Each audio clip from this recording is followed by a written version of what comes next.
If you assess a fine, it will not be paid to the victim or victims, if any, but it is paid into the registry of the court.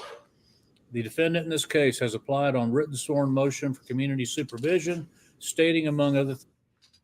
Hello. So this is an impromptu live, y'all. This is the state of Texas versus Billy Delgado. Y'all, I wanted to do this trial because this is the sentencing phase. I apologize, but I've been watching this trial all week and I've been working all week, but this is sentencing. Billy Delgado has been found guilty and we are sentencing him today, right now. So here we go. Let's get into it, and I will explain what this trial is about. Things that he has never been convicted of a felony in this or any other state. Our staff defendant, if the jury does recommend community supervision, it will be granted by the court.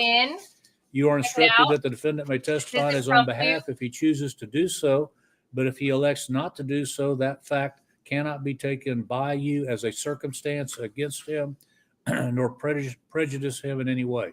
The defendant has elected not to testify in this, the punishment phase of the trial, and you are instructed that you cannot and must not refer to or allude to that fact throughout your deliberations or take it into consideration for any purpose whatsoever.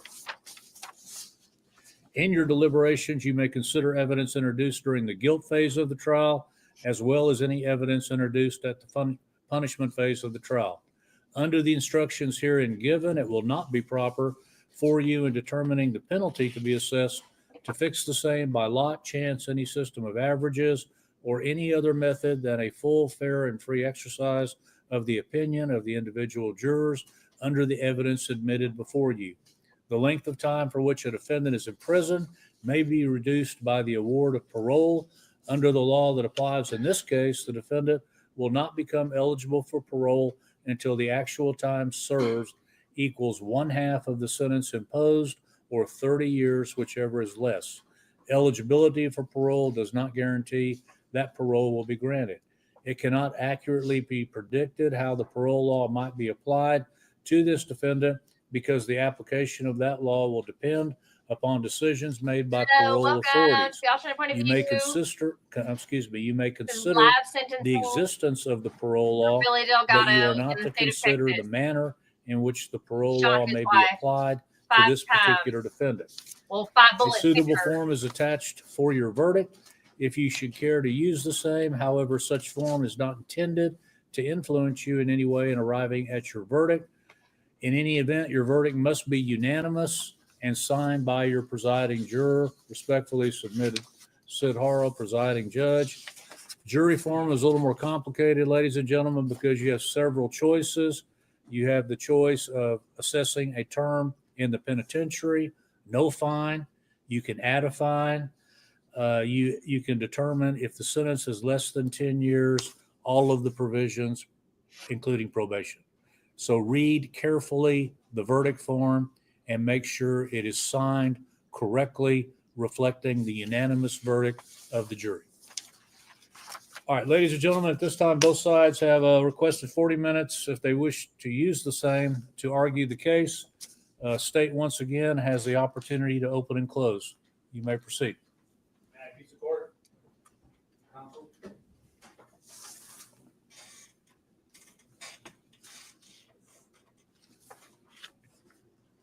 Ladies and gentlemen, who do you sentence?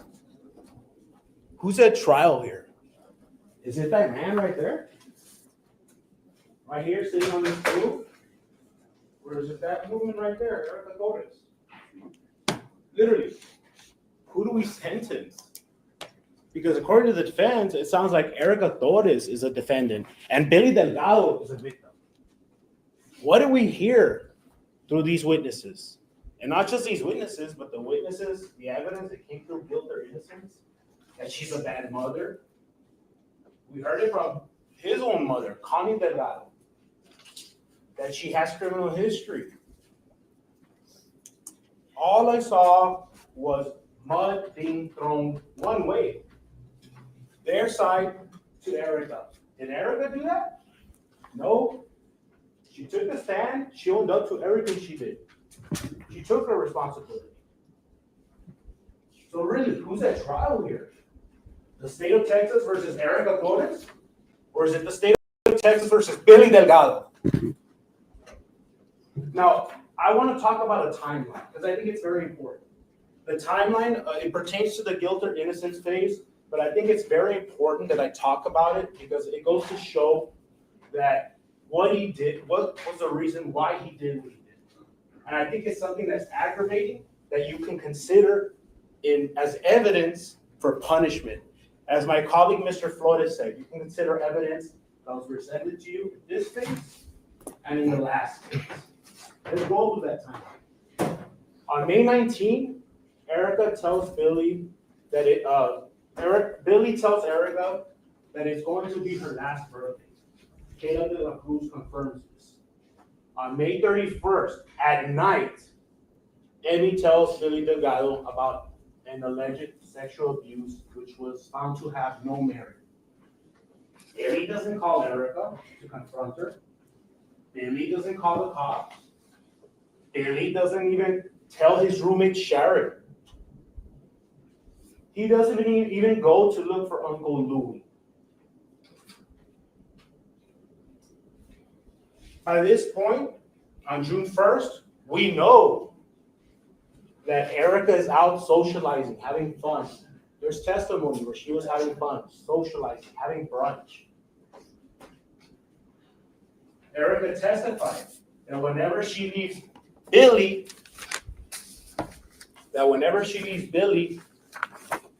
Billy turns violent. He doesn't like that.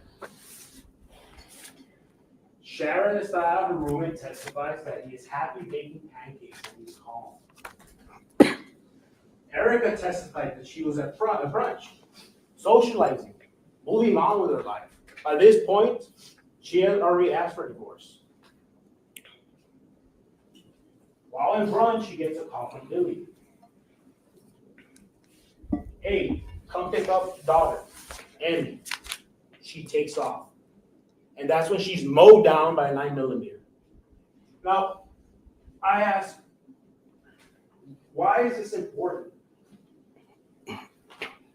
Defense made it seem that it was because of this rape, this sexual assault, that there was no merit to it. No, the truth is it was because of power and control. He didn't like it. Billy didn't like it when Erica would leave him. That's what that was. That's what this timeline is. It shows power and control that Billy has over Erica.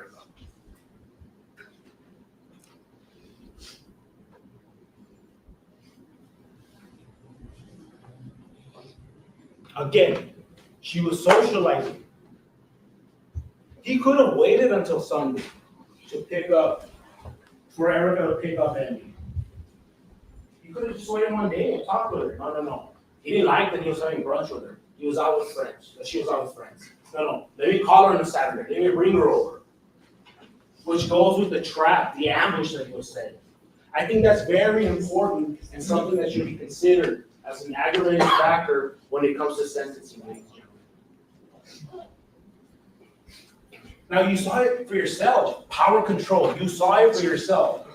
When he took the stand and Mr. Torres was questioning, look how he was acting. When he was in that interview room with Investigator Vela, look how he was acting. Power, control. Now imagine the times that we haven't seen him or when we don't see him. Now, Connie Delgado, that's mommy, that's his mom. She's willing to do anything for her son. But ladies and gentlemen, she's an enabler. She condones it. Remember the jail call? A mother can't defend against certain things. Yet, here at trial, she's justifying her son's actions. And mind you, this is when she took the stand and she said, oh, she's a bad mother. She didn't even have her kids for the first 4 months. Would a bad mother still allow access to her grandma to have access to her grandchild for 10 days of the month?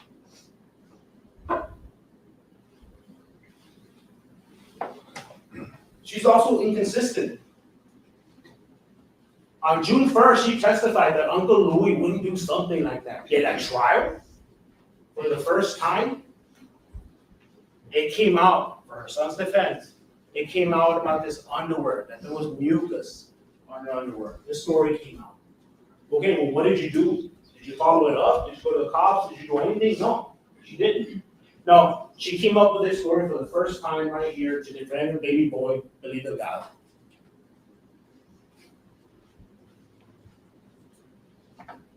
And again, she takes the stand. What does she talk about? She made about Anna and how Erica and her family treated her. How Erica's family did worse things. How Erica's a bad mother.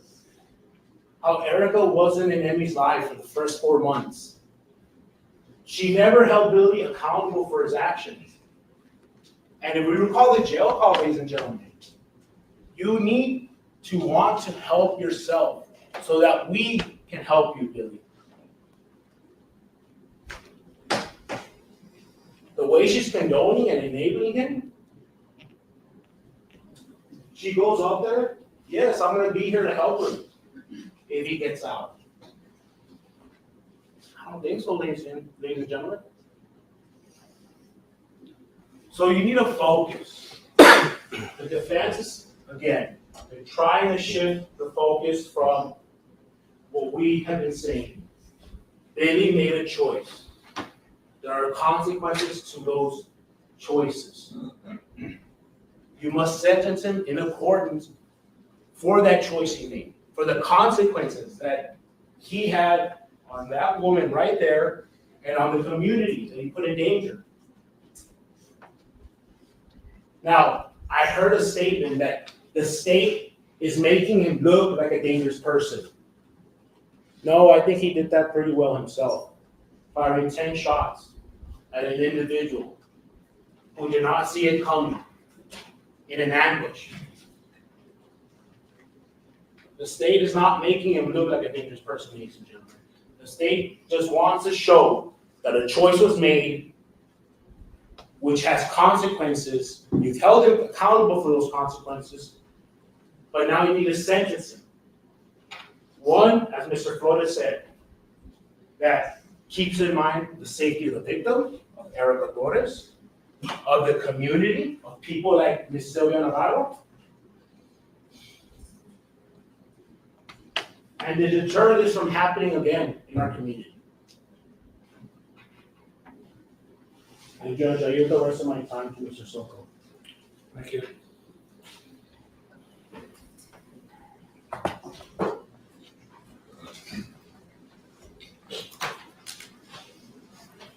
Police Court, Motion Council.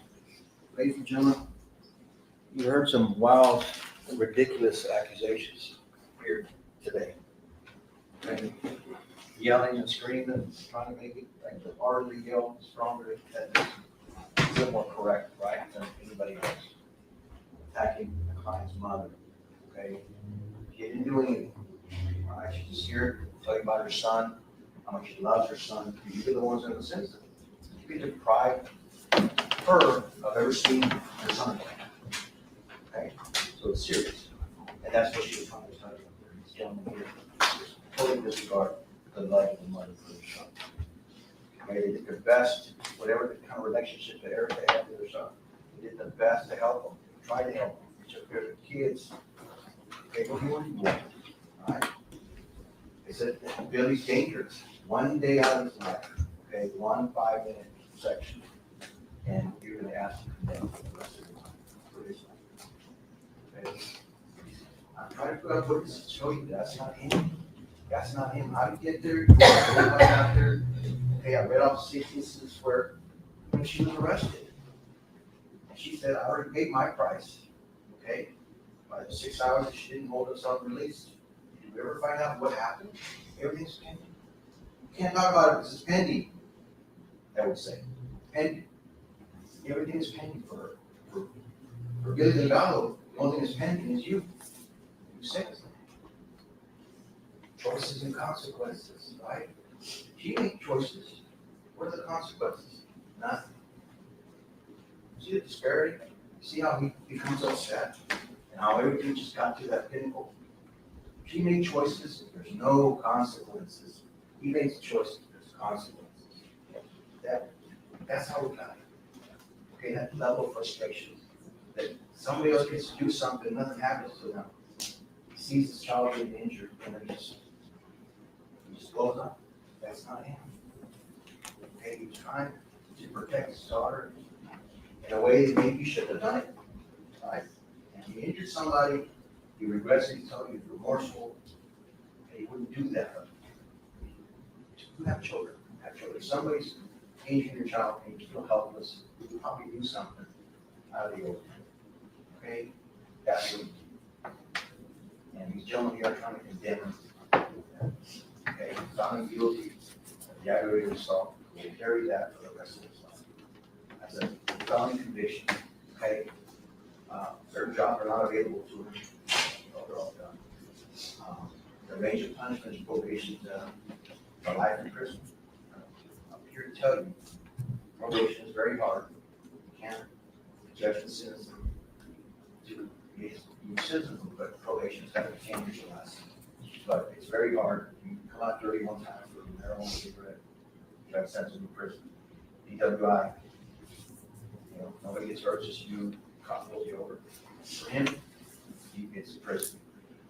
Okay? Anything he violates the law, he goes to prison. It's very hard to judge in order of counseling, in order of classes, drug classes, and we're also, okay? We're not, in this case, I asked questions about the severity of the offense. Would that drive the sentence higher or lower? And a lot of you said no, it just depends on the whole entire set of facts. I asked about second chances. Most of you raise your hand, everybody deserves a second chance. I asked if you were for punishment or rehab. I think that was, we have a majority said rehabilitation. Okay, those are a few extremists that said no, I don't want to punish. Right? I think in this case, you guys have nothing to do, a wide range. I would go back there, listen, what's important to you? What drives the sentence? Is it lack criminal history? Is that going to drive the sentence up or down? Is it the abuse that he took? Is that going to drive the sentence up or down? Is it the injury to Erica? Is that going to drive the sentence up or down? I don't know. Okay?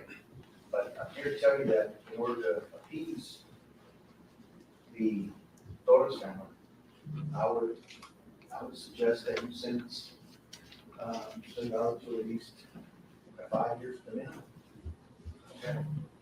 He'll be able to get back out to society, he'll be able to see his kids, he'll be able to get his education, get training, come back out and try to get to know her life. Okay? You have all the evidence before you, heard the witnesses, saw how this Delgado is around his family, how his life changed, how he takes care of his kids. He's a good person. Okay? It takes that descriptive time and completely changing what they want you to do. Okay? So more pushing, urging punishment for that one incident and the severity of this incident, right? But it doesn't match up to Billy's life. It doesn't. Okay? Normal life, takes care of his kids, his family, loves his family. They said he always was really like he can't involve in that. I suggest the majority of us said is give him a second chance. Erica's been arrested 6 times, she's got a second chance, more than 2 times. She got 6 chances. All right? We're just asking for one more for that. All right? The Appleton and Bella family, we thank you for listening to the case.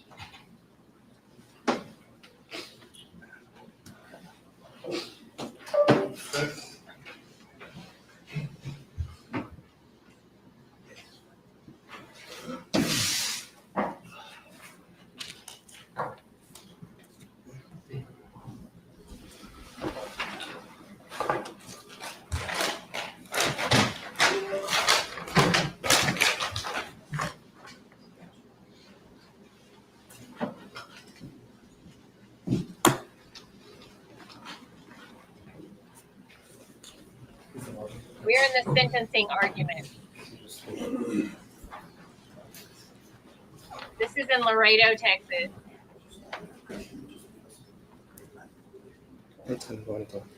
Where the law is, whoa. Like Laredo law. Good afternoon, ladies and gentlemen. We heard a lot of testimony. We heard from the witnesses. A lot of Mr. Delgado's family, right? A lot of friends. And I understand it's hard. It's difficult to take the stand and testify. And they testified as to that he's a good person, that he's a great dad, you know, he's been there for his family. And I'm sure at one point, Mr. Delgado was. I'm sure he was.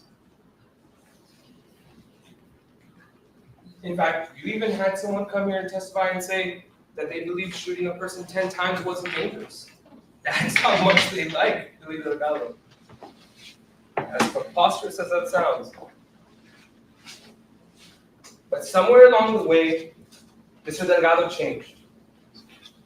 Billy changed, and he is not that person that they're talking about. Mr. Delgado changed, and you saw the real person he was. And like Erica told you, he puts up a front, he puts up a character. Well, on the date of June 1st, 2024, he pulled back the curtain, and he showed the public, he showed the real world who the real Billy Delgado is. Now, defense came up here and they told you they're asking for a 5-year minimum. 5-year minimum.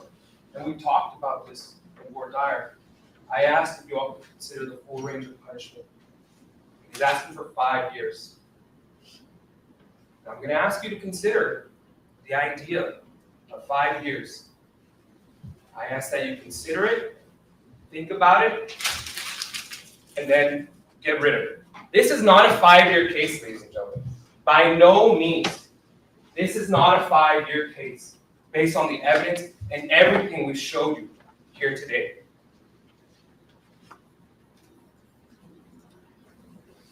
Punishment factors.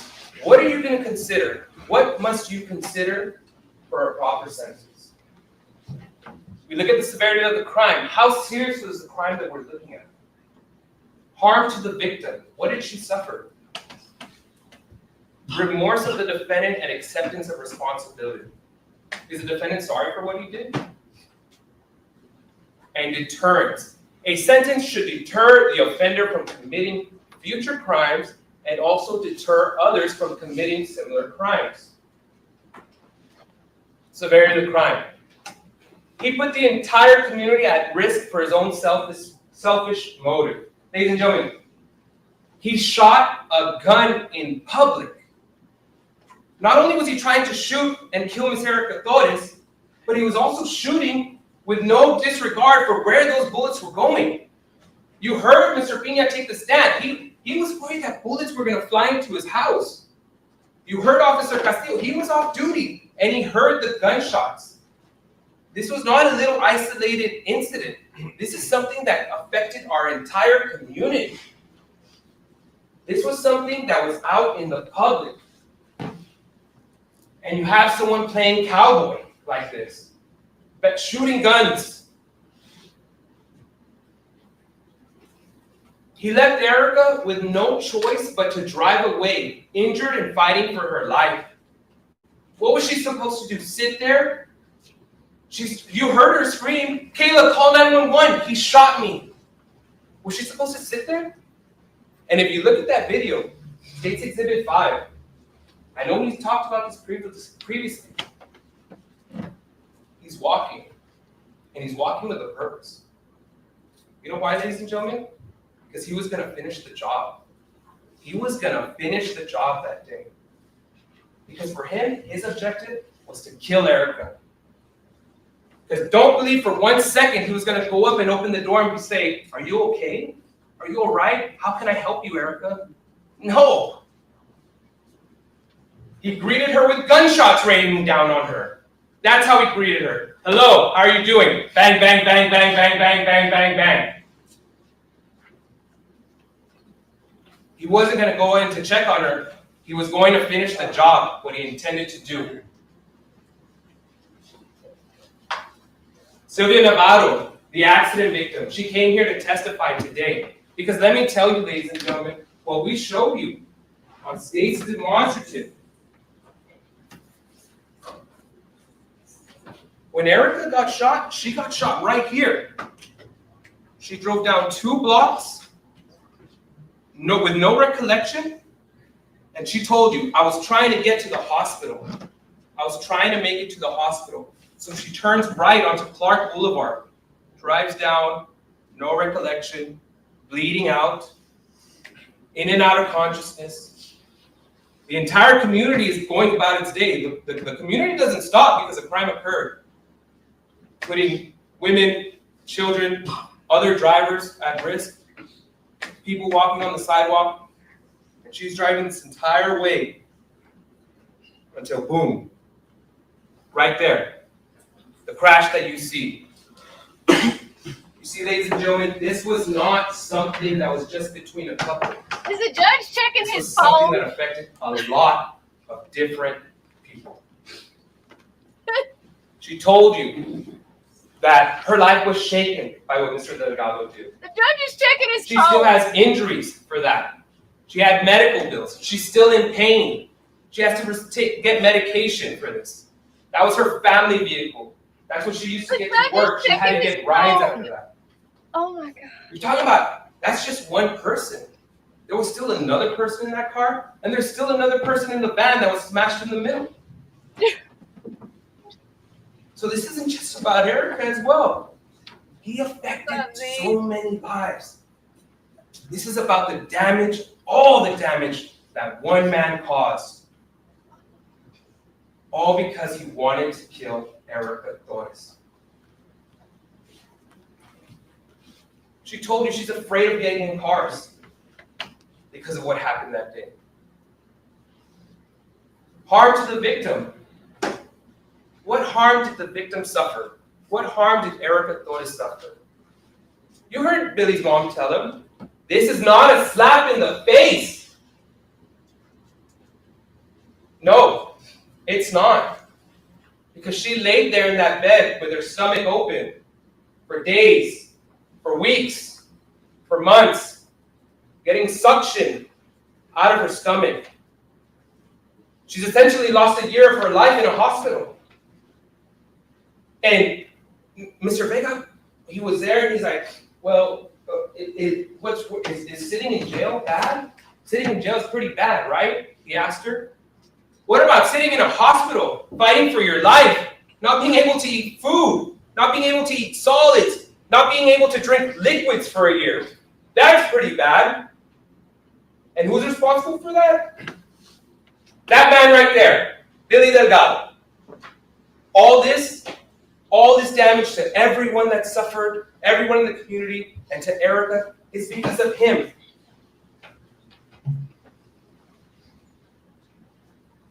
She told you, I'm going to have lifelong injuries. She's had over 30 life-saving surgeries. Oh, you don't know She has that. assisted living. She has to live with her parents. She's filed for disability. She has to get rides from her mom. She can't drive. She is completely dependent.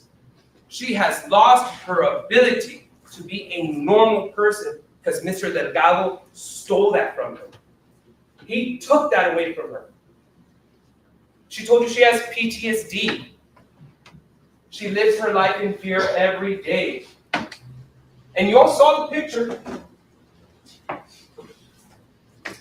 In case she ever tries to forget, she'll always remember because there's still little pieces of the bullet sitting inside of her. Little fragments that they can't take out because they'll cause more nerve damage to the hand that she writes with, her dominant hand.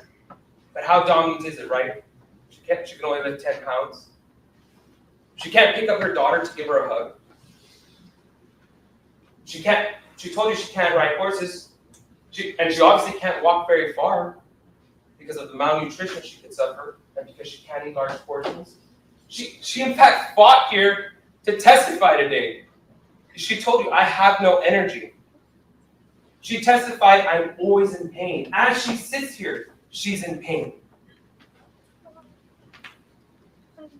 Her normal will never be normal. Because Billy Delgado took that away.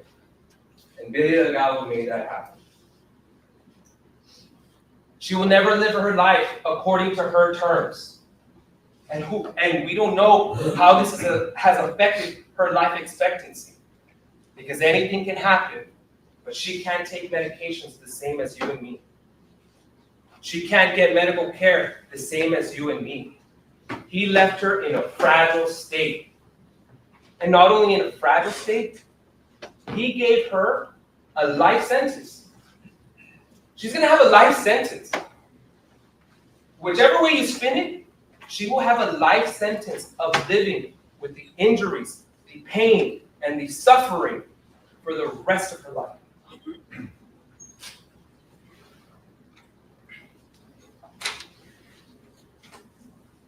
We heard Joe Martinez, who treated her with all 3 of her hospitalizations. He saw her every day. He told you she only has 105 centimeters of her intestines. She's at high risk of malnutrition. She can't eat like a regular person, and it won't change in the future. She won't get better from this. She is permanently damaged. Like he said, she can't have surgery to fix this. This display, he even said it's not normal. The way it is today, that's the way it'll always be. And she can't have anything done to her because he told you she can't reproduce skin. She can't heal like you and I can. So God forbid that something happens to her. She cannot fix her abdomen. If they accidentally cut her bowel, it'll cause the same injury as before. And he told you he saw her suffering, that she couldn't eat or drink for that year, or for that time, while she was not able to eat. She testified, my hair was falling out, my teeth hurt.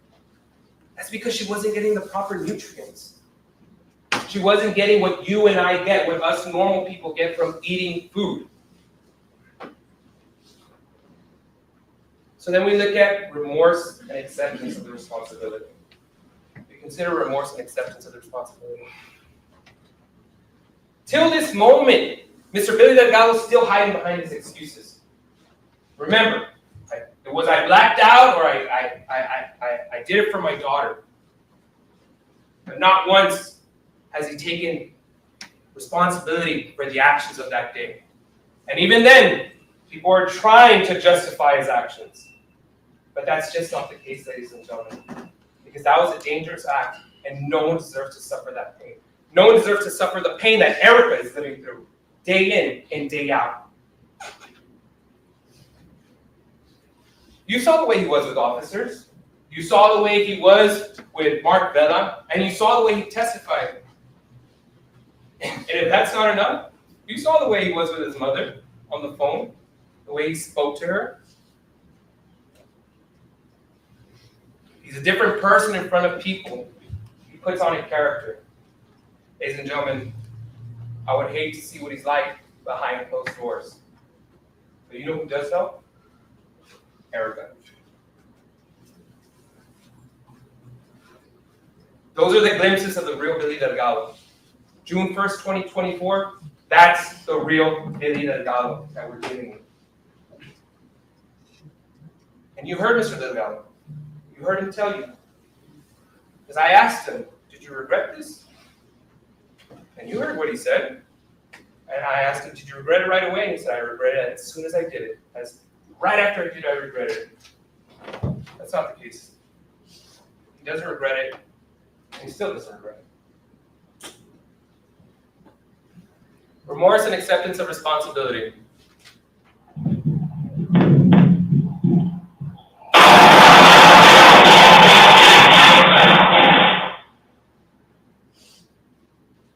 Not very remorseful there. The only thing he could accept that day was trying to kill Erica. Because he afterwards tried to stalk her. He tried to get to her, like stalking prey, walking up to her. Erica's lucky to be alive. Why is she lucky? Why? Why is she lucky? States Exhibit 6.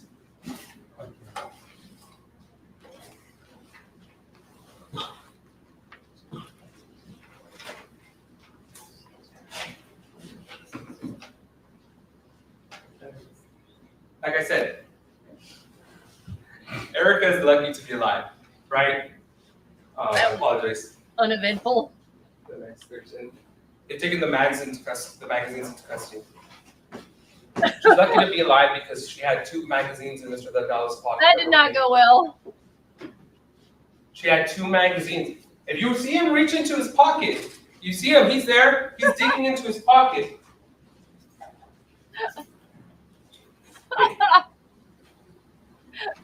He's there reaching to his pocket because that's what he was reaching for. That's what he was reaching for. A fully loaded magazine ready to unload these on Erica. That's the real Billy Delgado. Well, the moment is past. Not to mention the one he used entirely.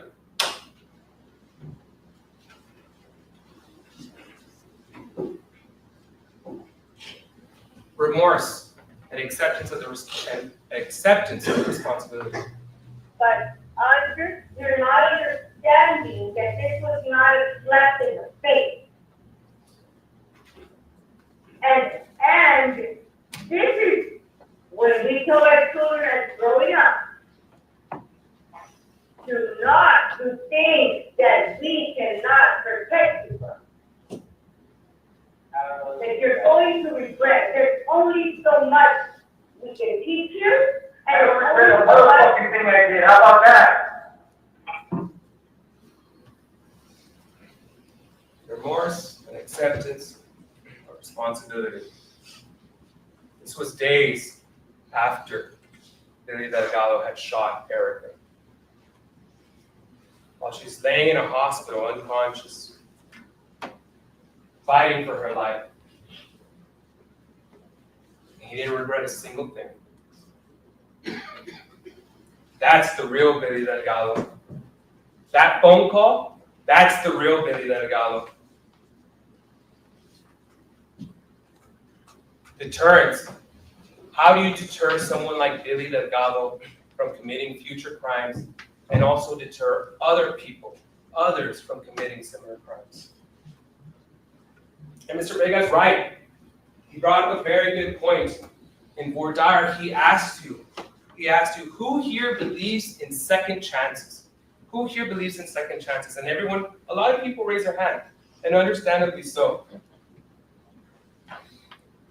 Ladies and gentlemen,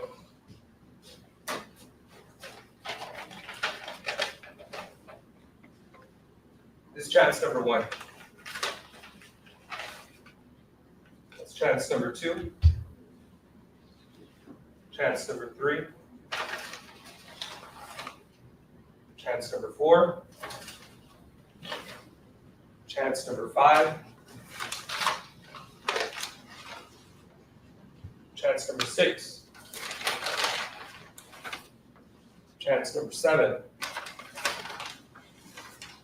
Chance number 8. Chance number 9. And chance number 10. So you're saying 10 years. And let's not forget,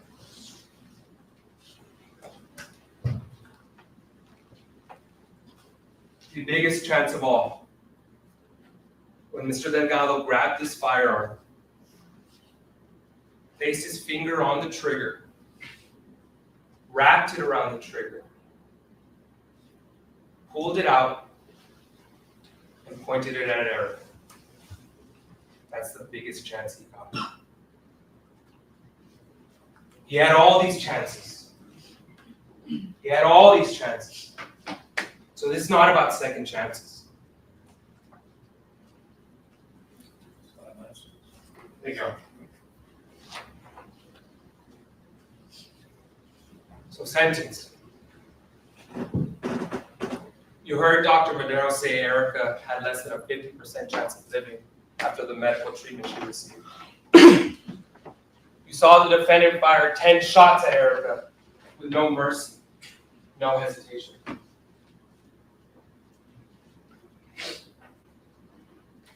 We're going to ask you for 75 years. 75 years to serve. We're going to ask you for 5 years for each and every single casing he fired at her. 5 years for each shot he laid against her.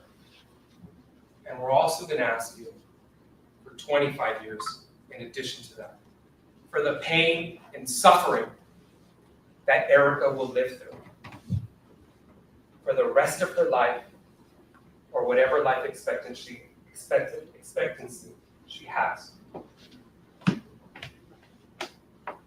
75 years, ladies and gentlemen. We're not asking for life in this case. We are not asking for life in this case. What we're asking for is justice. And I'm going to leave you with one last final thought. Because every single time that you try straying away from 50, I want you to think of every single time you try thinking about going below 50, I want you to think of, because the date of June 1st, 2024, all Erica heard raining down on her was multiple gunshots. And now we're here today. It is time to make a decision, ladies and gentlemen. So I'm going to ask you that when you go, you grab this punishment range form. And you will sign 75 years to serve. That is justice. Thank you. Members of the jury, you'll have the charge of the court in the back to guide you. You will have the evidence, and we will await your unanimous verdict. Please carefully read the verdict form to make sure the final signature complies with your unanimous verdict. Would everyone please rise for the jury? All right, for the jury. I cannot read his name. I got to look up who the judge, what his name is. So, all right. I had to do this impromptu live because I have been watching this trial, and this judge is tripping me out because, okay, let's recap what this trial is about. First of all, Billy Delgado and his wife, Erica, they've been together since 2018. They got married in 2021. They have a child together. Billy Delgado shot his wife 10 times. He shot at her.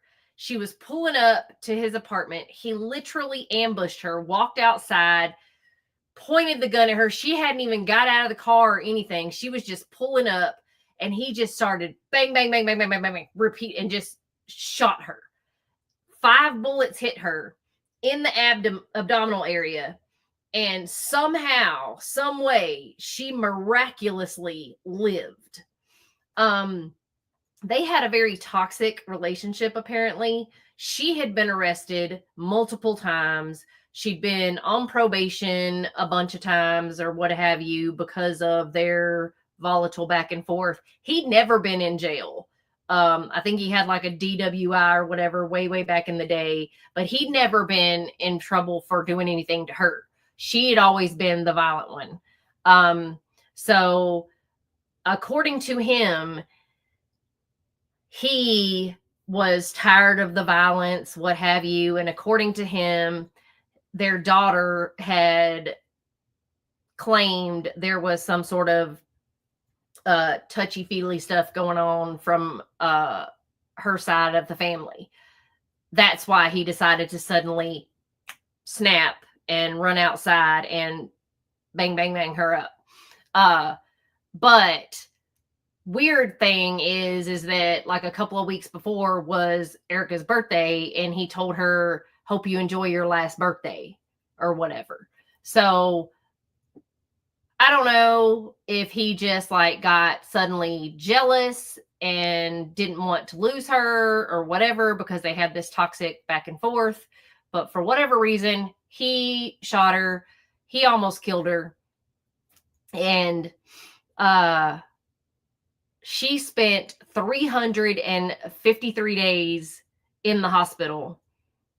Wait, 363 days. My bad. I wrote the wrong thing on the thing because there's 365 days in a year. I'm terrible at math. Anyway, she spent nearly basically a year. Okay. So this happened June 1st of 2024. Are we still in July? It's July 30th, y'all. The trial has been going on this week. So this judge has like zero empathy, sympathy, empathy, whatever, because right? This chick has been in the hospital all of the remainder of 2024 and the entire year of 2025. Okay. So this trial has not been postponed or whatever. She had to testify in this trial. She almost died. The judge has overruled nearly every prosecution objection. Like the defense attorney beat her down on the stand. She was shot and almost killed. And this defense attorney basically was like, well, you've been in jail. You abused him. You drove with your kids in the car while you were drunk.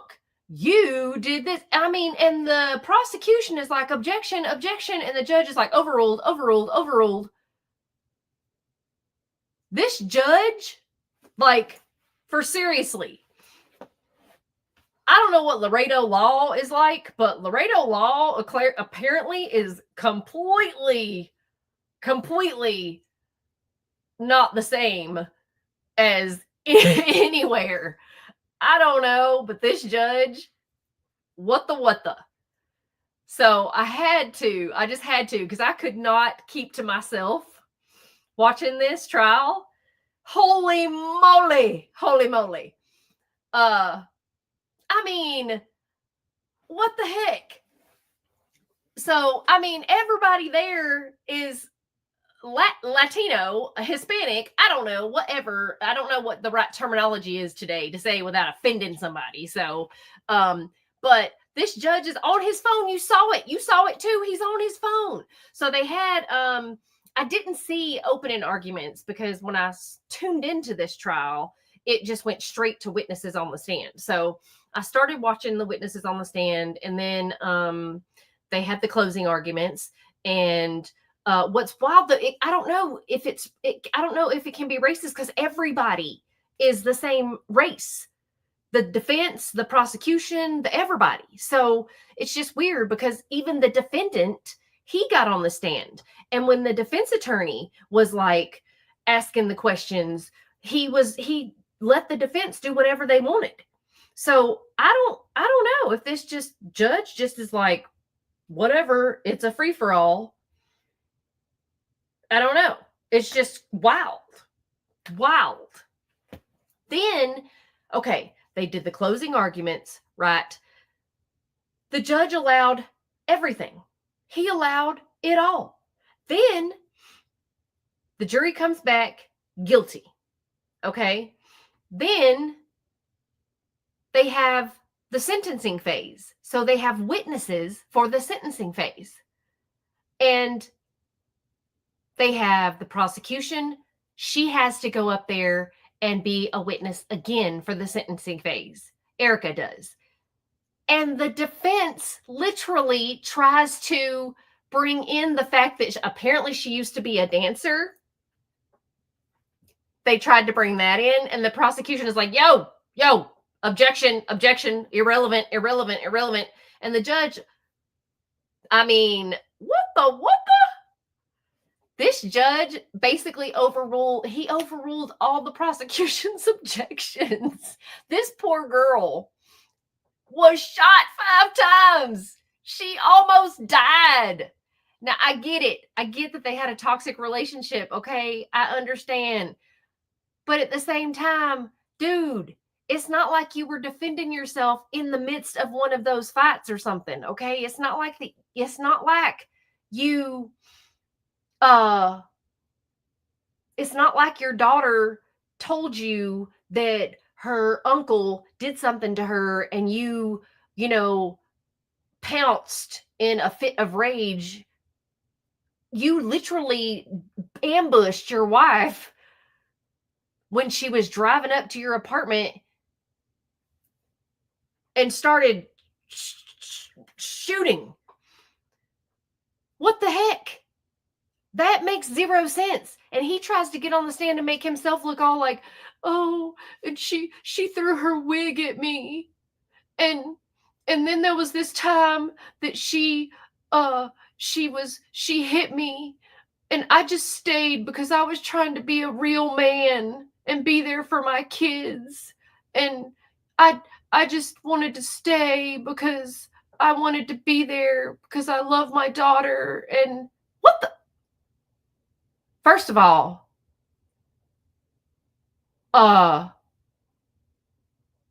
where are your balls at?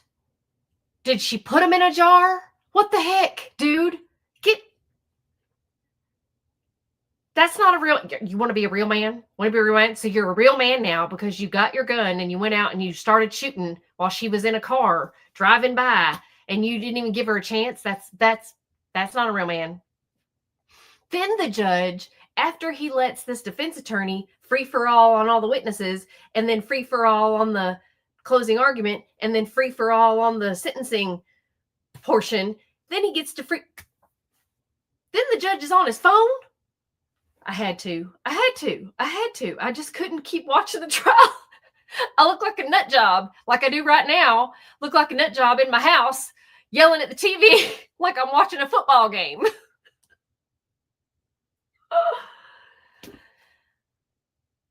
I don't know. That I've just not seen. I mean, and apparently these two families in Laredo, this Delgado family and her family, apparently are some people or know some people. Clearly she doesn't know enough people though, because she has a record.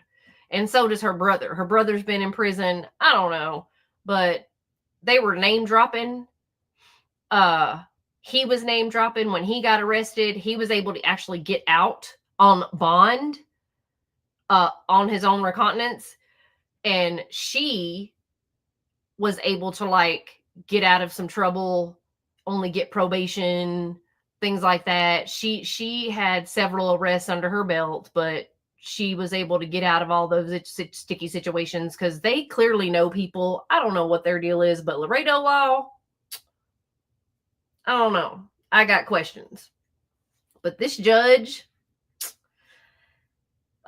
his courtroom was just like a cowboy courtroom. I don't know. And he's checking his phone. I am shocked. I just don't get it. I mean, there's a lot of arguments for some stuff. I would have to say. But you can't say on the defense side, because the defense, I feel like they were able to get whatever they wanted. I mean, why would he? He's kind of got a cush job. And I'm just thankful. Actually, I wonder if the judge had to decide on his sentencing, what kind of sentencing he would get, because it's up to the jury. But I'm kind of curious, what will the jury decide? Because I mean, I'm curious what old Laredo people are going to do, because I don't know. This is going to be interesting to find out. This is just interesting. So since we're waiting on the jury to come back, I want to show her testimony Erica's testimony while we're waiting for them until they come back, and then I can show you what I mean about the abuse she got on the stand.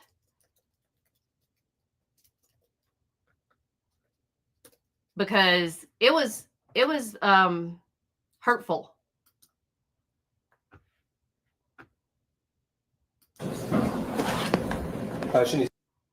Erica Torres. Has your name always been Erica Torres? Yes. Okay. Do you know the defendant in this case? This is her. She Yes, survived. How do you know the defendant? He's my ex-husband. Okay. Can you identify him by an article of clothing, please? Yeah, he's right there, sitting in the blue shirt, stripe. All right. Let the record reflect that the witness has identified the defendant. Okay. Erica, how long have you known the defendant, Mr. Billy Delgado? I've known him since 2010. Is that when you all first met? Yes. Okay. And how old were you? I was 15, Okay. And how old was the defendant? 20. Okay. And when did you all Weird. He was 15. He was 20. start a relationship? We started a relationship in December of 2018. Okay. How old were you at that time? 24, Okay. 25. And you said he's your ex-husband. Do you have any children with the defendant? Yes, we share a daughter. Okay. One daughter? Yes. Who's that? Esmeralda Delgado. Okay. How many children do you have in total? I have a total of 2 children. All right. Are you still married to the defendant? No, I'm not. Okay. When did you get divorced? Our divorce was finalized in 2025. Okay. Why did you get divorced? I wanted to get prior to the incident divorced already. Okay. Now, sorry to stop you there. You said prior to the incident. Prior to what incident? Prior to Billy shooting me, I was already wanting a divorce. Okay. And why else did you want a divorce? Well, because Billy shot me. Oh, because Billy. Thank you. How would you describe your relationship with Mr. Delgado? It was an unhealthy relationship. What do you mean by unhealthy? We had our arguments, and sometimes they would escalate really bad. Okay. Were these arguments verbal? Most of the time, they were verbal. Would your arguments ever get physical? Yes. How would they get physical? They usually would get physical when I would try to leave the house. Okay, and what would happen? My hair would get pulled. I'd get grabbed from my arms or being shoved. That's how it would get physical. How often would you all fight? It was a constant.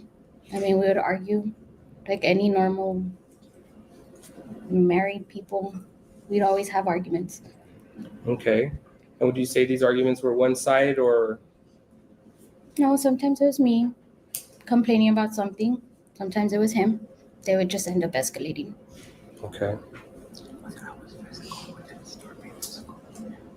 Why would you all fight so much?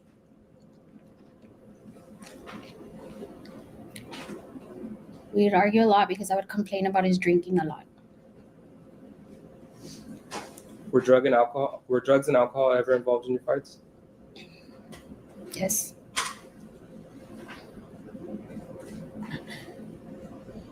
What would happen when drugs and alcohol would come into the picture?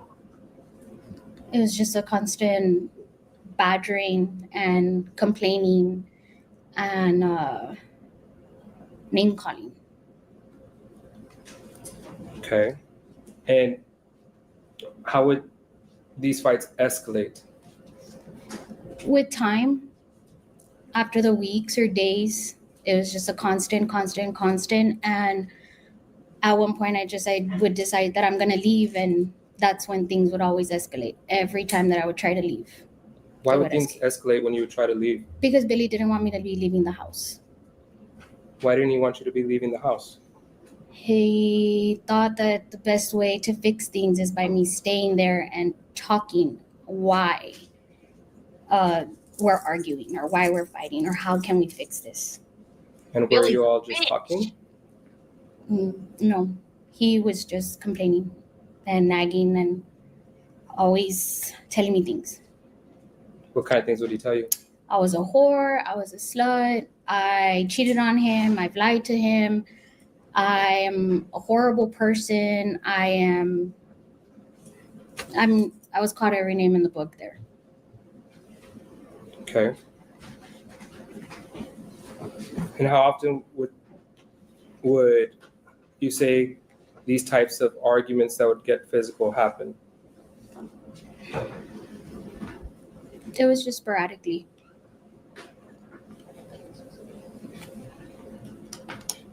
Okay, and did you and Mr. Delgado always live in Laredo?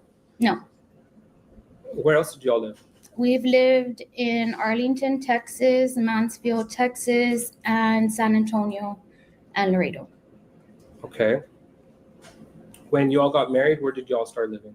We were living in San Antonio. San Antonio? And were you all still arguing at that time while you were living in San Antonio? Yes. During what time period were you living in San Antonio? A little bit towards or midway of COVID, and then till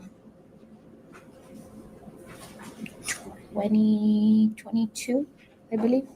Okay, and how was your relationship during COVID? It was a crazy time. Why would you say that it was crazy? I was working, he wasn't working, he was taking care of the kids, or because it was COVID and there was nothing to do, his drinking got even worse during the COVID time. How did it get worse? It was a constant thing. It was a constant. The minute he would wake up till the next day or till he went to bed. And was it just drinking? I don't think so. Okay. So, permission to approach, Your Honor, the witness? Yes. I'm going to show you what's been previously marked as State's Exhibit 48. Yes. Do you recognize this? Yes, I do. How do you recognize it? My initials are on it. And you've observed the video on this USB? Yes, I have. Is it a true and accurate depiction of what it portrays to be? Yes, it is. Has it been altered in any shape or form? No, it has not. All right, thank you. I'll tender to defense for any objection. State's Exhibit 48. It's the video. It's a video. So, the one, cars. Oh, okay. Sorry. Any objection? Okay. It's already in. Your Honor, at this time we move to enter State's Exhibit 48. Submitted. And Your Honor, at this time,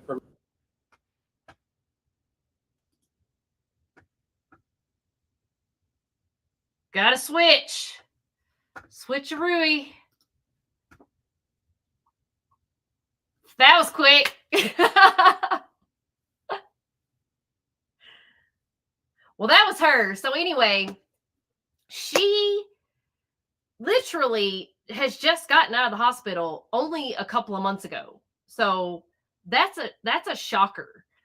She has been in the hospital for 363 days. She woke up when she was in the hospital at the end of July. So we are in the end of July right now. She woke up in the hospital the end of July. Like, what the heck? You know, like she remembered being shot. She remembered, you know, trying to get herself to a hospital, but she didn't remember ever making it, of course. And she woke up in the hospital. She said she woke up in so much pain. She wanted to die, that she just wanted to die. She said that it was so awful. And she had to basically, you know, she was hooked up to a bag. She couldn't eat, by mouth. She had to eat through a tube. She had to poop in a bag because, and she still, she has half of her intestines are missing. She can't fix what was done to her abdominal area, they can't fix that.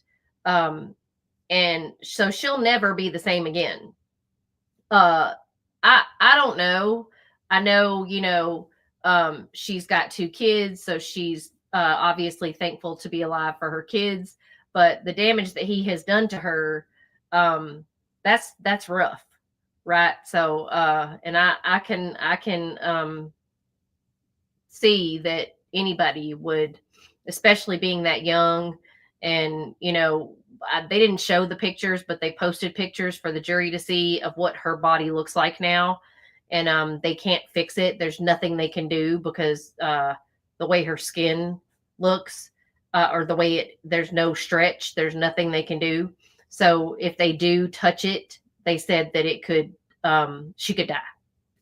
And the fact that they just said in that closing argument that she had a 50% survival rate is shocking, because 50% is actually high, considering I'm thinking the amount of times, the amount of bullets that hit her, and the amount of damage that was done to her, that entire area of her body. I mean, the abdominal area is like, that's a very painful, I mean, just watching movies.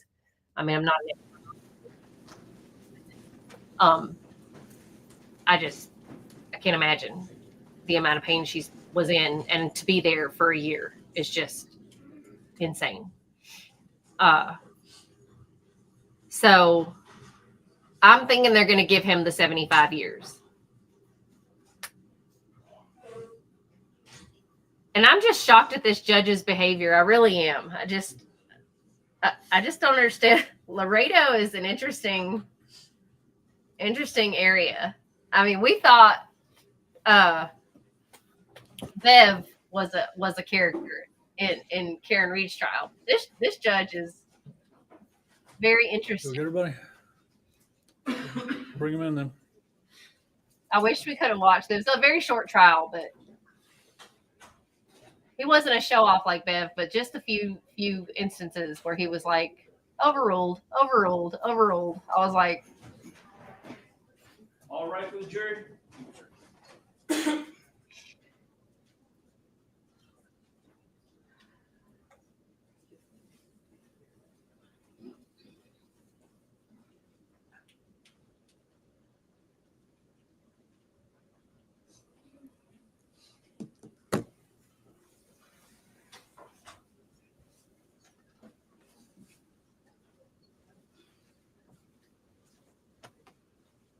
Okay, please be seated.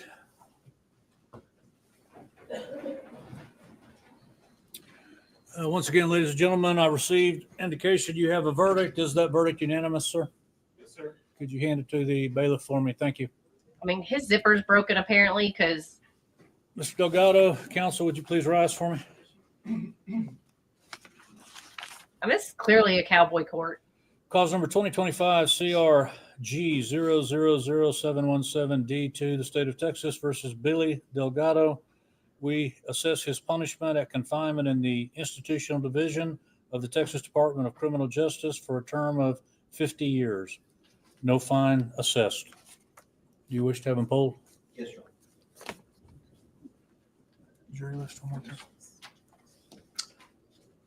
Thank you. Okay, same thing, ladies and gentlemen. I'm going to call your last name. If you agree with the verdict, say yes. If you don't, for some reason, say no.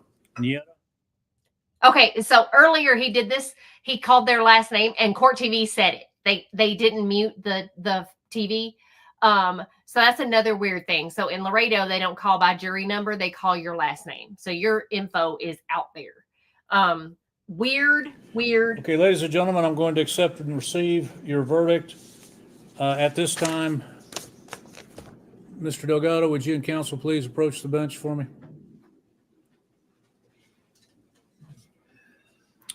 The jury, having returned a verdict of 50 years in the institutional division of the Texas Department of Criminal Justice, is there any legal reason why we should not proceed to sentencing at this time? No, Your Then, Mr. Delgado, I will accept the verdict, assess a 50-year term in the institutional division of the Texas Department of Criminal Justice. You will receive credit for any time you've been incarcerated pursuant to the law.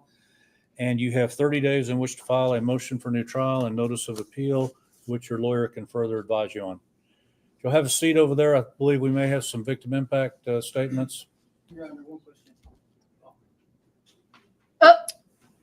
Any victim impact? Yes. Yes, Your Honor.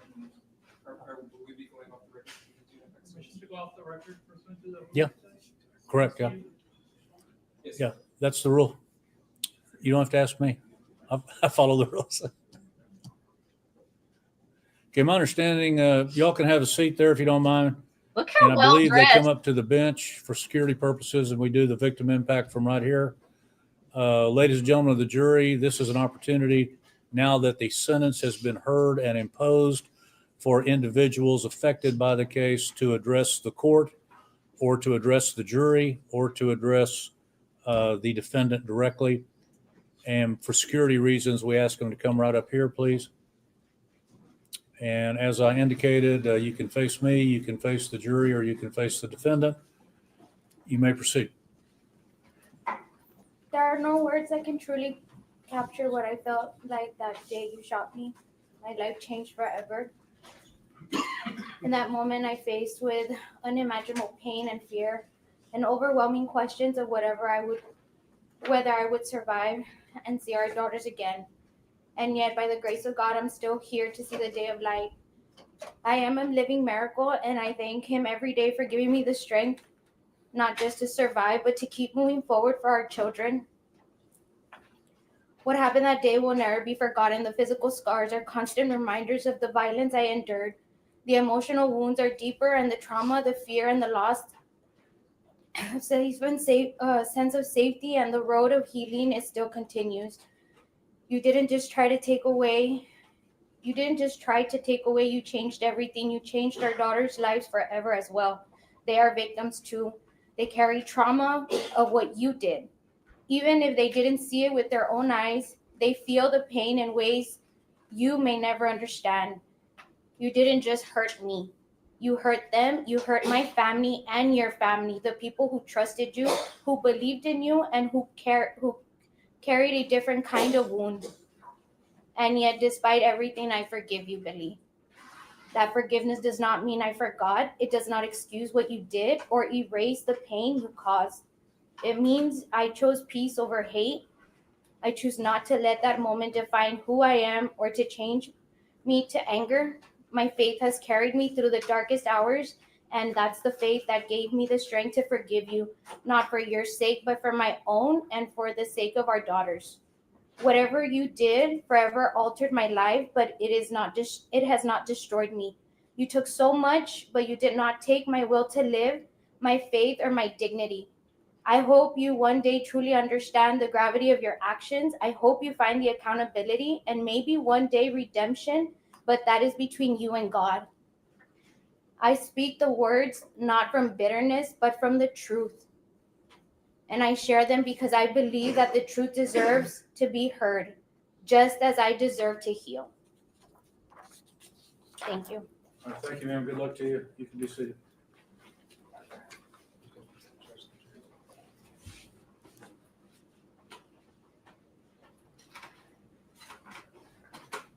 There are no words that can fully capture the depths of pain and horror I felt the day you shot my daughter. As a mother, my worst nightmare became reality. I will never forget the moment I received the call. My heart stopped and my world shattered. That day changed all of our lives forever. You didn't just try to take her life. You took her sense of safety, and you took the light from her eyes, and you inflicted wounds that go far beyond her physical. As her mother, I saw her fight through pain no one should ever have to endure. I watched her struggle to heal, to stand back up, and to keep going, not just for herself, but for her children, our grandchildren. And let me be clear, your daughters are victims too. They may not have witnessed what you did, but they live with the effects of it every day. the fear, the confusion, the emotional scars. You didn't just hurt their mother, you hurt them. The family who once welcomed you in, trusted you, believed you were someone who would love and protect, not destroy. The pain you caused is deep and the betrayal is devastating, and yet we still choose not to live in hate. Like my daughter, I hold on to faith and hope, onto the belief that love, courage, and truth are stronger than violence. Forgiveness is not easy. It is not forgetfulness.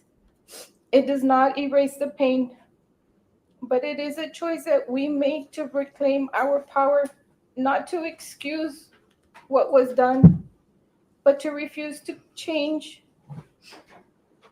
to let it change us. I forgive because I refuse to let your actions define the rest of our lives. You need to understand what you did, not just in words, but in your soul. You didn't just break the law, you broke hearts. You shattered trust, and you left behind wounds that may never fully heal. I hope you carry the truth with you, and I hope in time you seek true accountability, not for our approval, but for your own soul. My daughter is still here by the grace of God, and she is rising every day. That's a miracle. That's strength.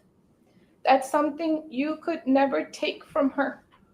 And as her mother, I will always be by her side, reminding her and your daughters that light still shines even after the darkness of night. We speak not from vengeance, but from truth, and the truth must be heard. Thank you, ma'am. Good luck. You can have a seat. Members of the jury, your duties are now concluded. I want to thank each and every one of you for your efforts during this case and your consideration and your close attention to the evidence. I know nobody volunteered for this duty. Everybody was drafted, but I do hope it was educational for you and you learned a little something about your criminal justice system. You are excused with our thanks. We're going to let you go from the jury room one more time. All of the instructions I gave you previously are now lifted. Sometimes the lawyers like to talk to you after the case is over with, but that's entirely up to you. You're free to go. Would everyone rise for the jury? This guy's personality is like, what the? Oh, jeez.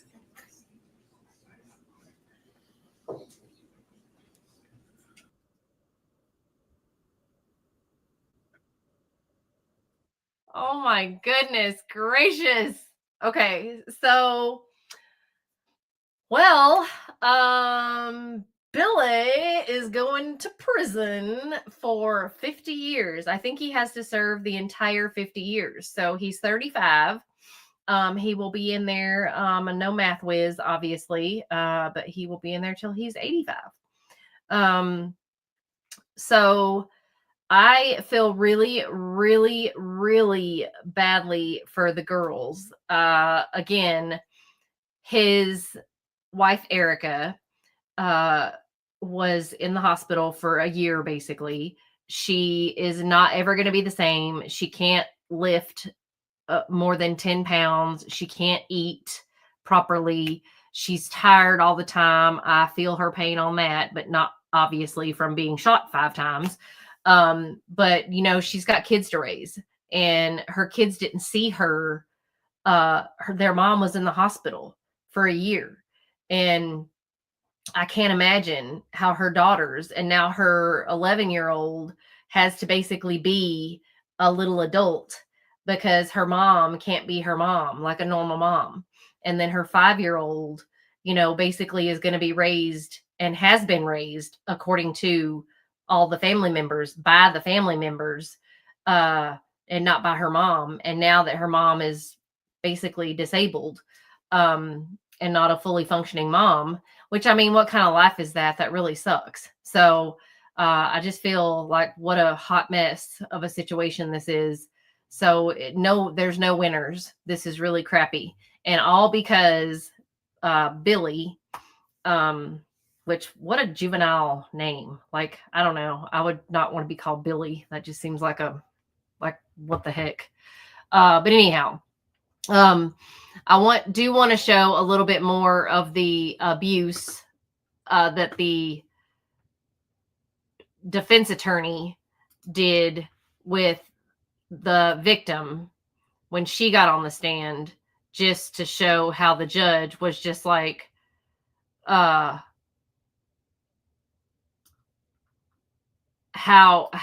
he was just so oddly, like, I don't know if he was just like allowing the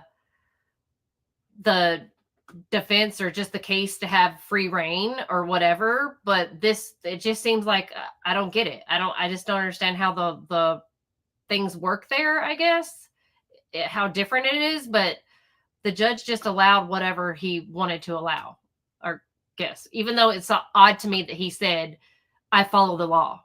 So that was very strange. Very, very strange. So I definitely want to point some of this stuff out. That's a misstatement of the law. Well, this. All right, ladies and gentlemen, the jury also sustain the objection. Stretch like normal skin anymore.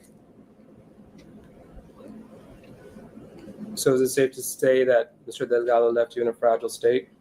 Yes, he did.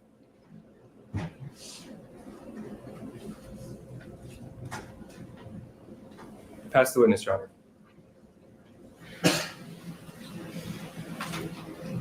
Good afternoon, Erica. Good afternoon.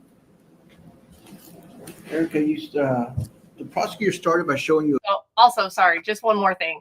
So normally when there's a victim on the stand, we've noticed in trials before, when there's a victim on the stand, the defense 9 times out of 10 barely asks the victim any questions, if any questions at all. They usually will say, no questions, Your Honor, or,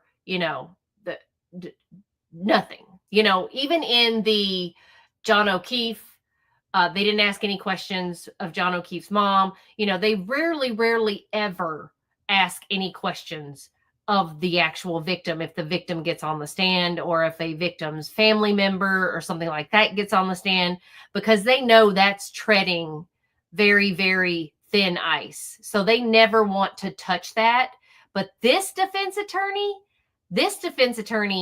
went hardcore, all in, and the judge seemed to be all about it. So that's why I was like, this trial really tripped me out. A video that I tendered to them about the incident. Yes. Okay. You had time to review that with the prosecutor? Yes, I did. You made some statements like in the video that you just rather die. What was that? What was that about?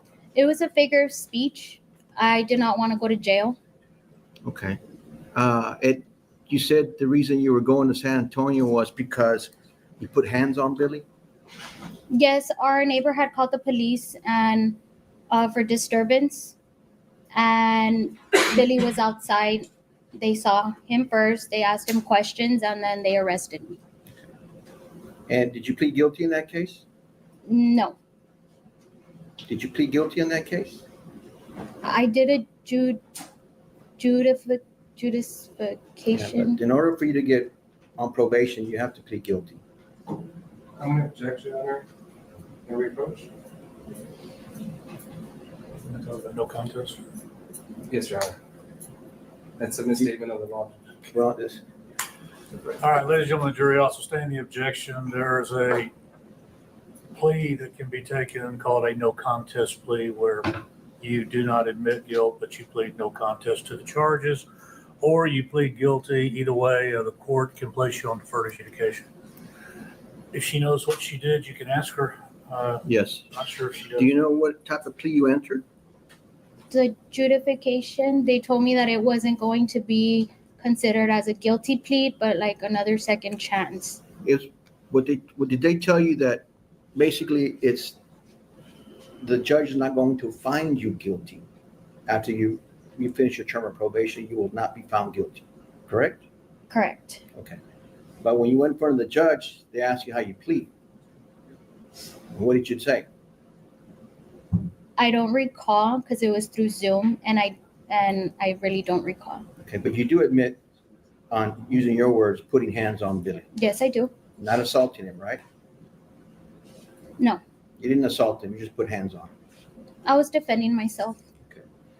Just like on the video, the prosecutor asked you, how were you touching him? And you said like this. You just stretched out your arm like that. No, I smacked my hand. You smacked your hand. I smacked. So I didn't place my hand out. You smacked him. Exactly. Is that putting hands on him? Yes. Okay. Is that what you call putting hands? Yes, it does. Okay. Have you done that more than 2 times? We both have. I'm asking you, have you done that to him more than 2 times? Yes. How many times? I cannot recall. You cannot recall? Mm-mm. More than 10? I can't recall exactly a number. Okay. Have you ever had an incident with your brothers? With my brothers. Yeah. There was Where- one case, yes. There was one case. There was one case, but it, I'm gonna object, Your Honor, to relevance, Judge. It's under the family violence, Judge. It's a brother. Your Honor, he's changing the focus and shifting to a different person. We're talking about the dynamic of the dating relationship, Judge. Judge, it's my way of cross-examination. How can you be? Okay, I'll overrule the objection. You can inquire. Okay, so did y'all also put hands on your brother? yes. Where did the police show up? Mhm. Okay, what happened to you? I got arrested. So at least twice that I know of, one with your brother and one with Billy, you've been arrested for assault, right? Mhm. Okay. Ain't any other times for assault? For assault, this last time in the video. So that was 3 times? Mhm. Okay. So at least 3 times you've used your hands, right? Yes. To defend yourself? Yes.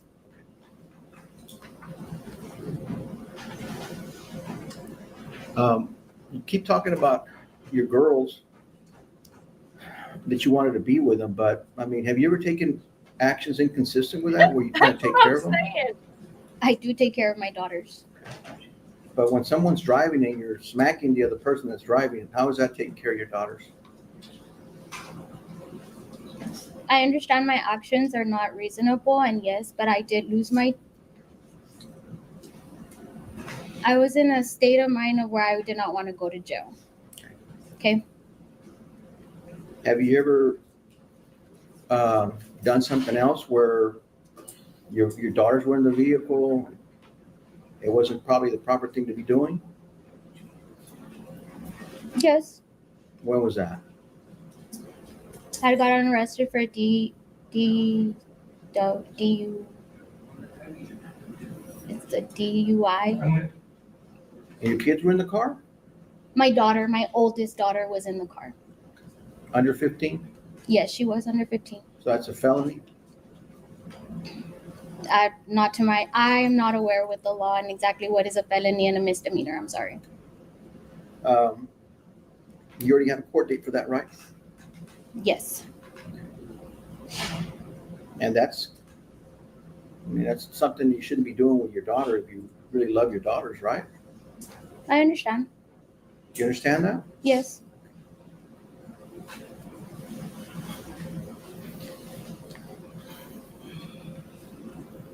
Ma'am,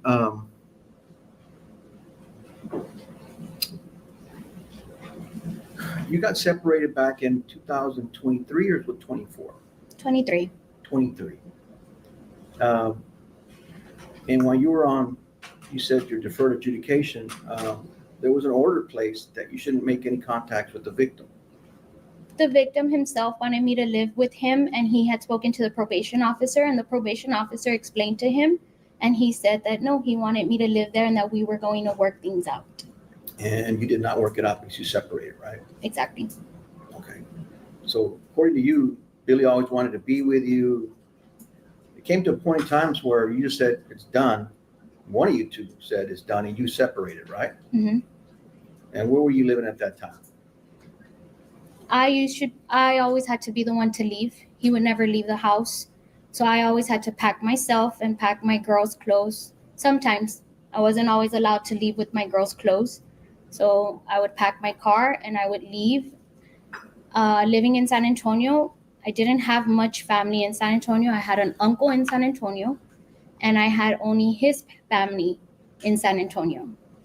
So sometimes I would go to his aunt's house or I would go to his mom's house, but usually I would always have to drive back.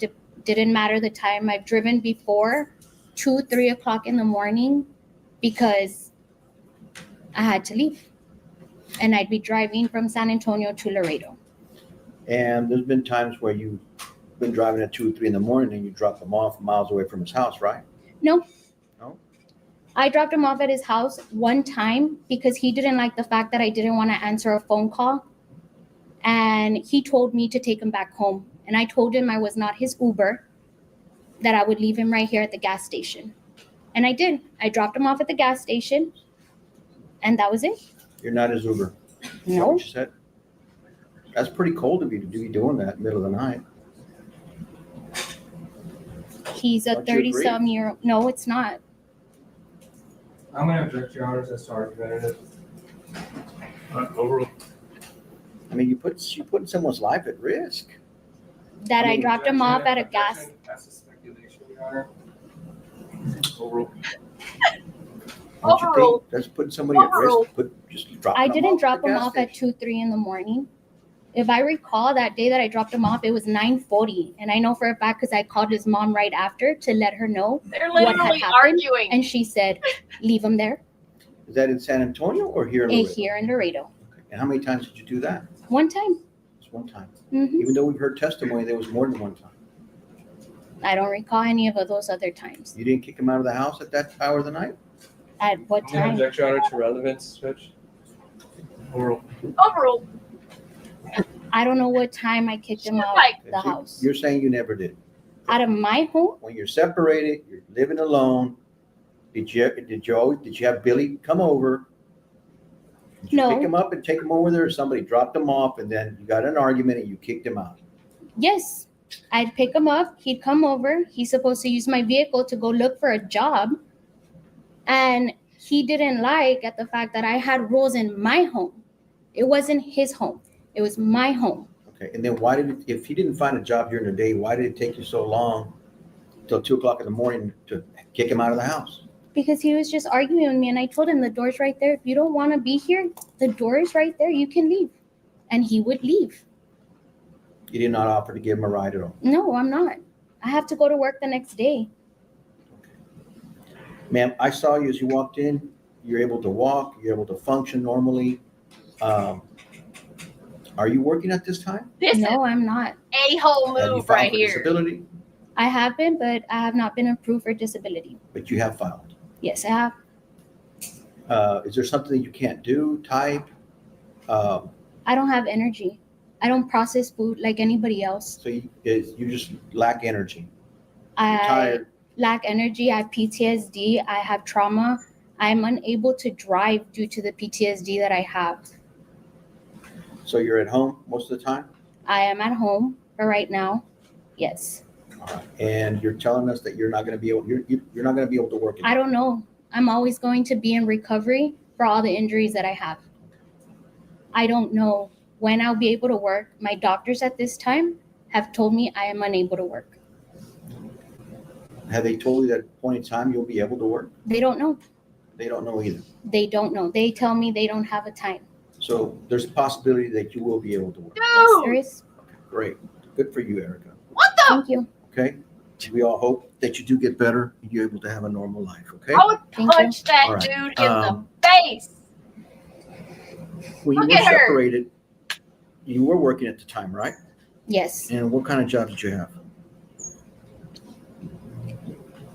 I was an alternate administrator for a provider agency, and as well as data clerk for a home health agency. At the time of the shooting, those were my 2 jobs. Okay, before the time of the shooting, what else what kind of job were you having? I was a waitress. At what place? I'm gonna object, Your Honor, as to relevance, Judge. Judge, it's taking her a few seconds to answer. I just want to know what the answer is. Where is she a waitress at? What bar? Your Honor, it's not relevant, Judge. All right, I'll sustain the objection. Finally. Okay, were other than just being waitressing at that place, were you doing something different? Like where you had to perform or anything? Objection, Oh, no. that's true. May we approach, Your Honor? I'll sustain the objection. I'm also gonna ask the court to advise counsel to not do that, because this is the second time you'll do that today, going against the court's orders, Judge, and asking questions against the court's orders. I asked a different question, Judge, so I don't. I didn't recall ordering anything in that regard, but yeah, let's abide by the motions in limine, if you would, Mr. Vega. Let's proceed. Okay. Erica, okay, so you had a different type of job and then you were working as administrative assistant, right? Mm-hmm. So since that last job you had, and the after the incident, there's been no more, you've been out for a whole year, so you haven't really started looking for a job. You can't, right now you can't, right? No. Okay. And who's taking care of your daughter since you can't take care of them? I'm taking care of them. But that requires a lot of energy to chase them. Well, no, I have an 11-year-old and a 5-year-old, Right. and they are aware of my condition. And my daughters are well-rounded, and they understand that I can cook for them. I can, be around them and watch them. Okay, so you're able to take care of your daughters. Mm-hmm. Great. While you were contemplating divorce, I mean, there was no orders in place to keep Billy away from his daughter, right? I never kept him away from his daughter. I tried to co-parent the best way that I could. All right, and She's sassy. there was an order put in place so he can't see his daughter. Those were his decisions to shoot me. That was placed because of what he did. Did he do anything to his daughter? That I'm aware of, no. Okay, so why would they want to keep him away from his daughter? No object as to relevance, Your Honor, Overruled. and speculation as well, Judge. Why would they want to keep him away from his daughter? I don't know. That wouldn't be a question for me. Is that more of an action of hatred, like To try to who? get him back for him? Objection to asked and No. answered, Your Honor. She already said she doesn't know. Okay. I was unconscious when the protective order was placed. Do you agree to remove it so he could see his daughter? No. Okay, so why not? He is somebody that is willing to put his daughter in harm's. He didn't put his daughter in harm. He did How? by shooting me while his daughter was upstairs. His daughter didn't witness any of that. She heard it, and she knows very well what her dad did. Who told her that? You? Your mom? She says it. Who? She said it. She heard the gunshots. Right. She didn't see anything happen. She was never placed in harm's way. Was she? To me, she was. To you, she was. Okay. And that was the reason you used to basically just terminate his rights with his daughter. That was his choice. You're saying that's just not, just out of That was his retaliation and hatred, choice. isn't it? No. Objection, Your Honor. Asked and answered, and also argumentative, Judge. I'll overrule the objection. You can answer, ma'am, if you know. No, I believe they were his choices that caused this. This judge. Judge, that's all the questions I have with this witness. Holy moly. Yes, Your Honor. Brief redirect.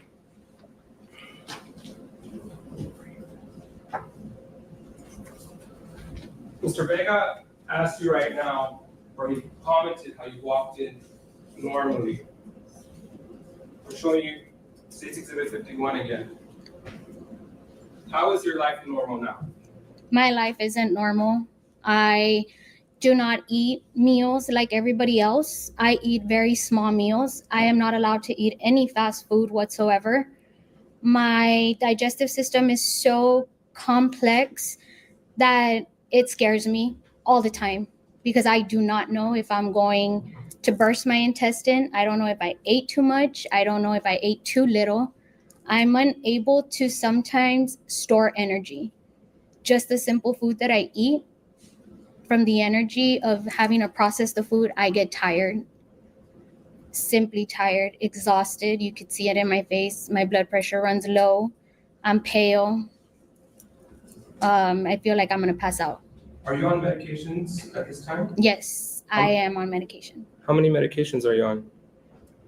At the moment, I am on 4 medications that I take, which are all due to, one is for my abdomen. The other 2 are for the anxiety and the depression that I have. And then I take one for whenever I have nausea. If I throw up too much, I can burst my incisions that I have on the inside, which would cause leakage in my abdomen and having to go to the hospital again. Do you take any medications for pain? I don't. I choose not to take medication for pain because it makes me really drowsy. So I don't take medication for pain, nor do I take any medication for my nerves, my nerve pain. So how do you feel right now? I'm in pain.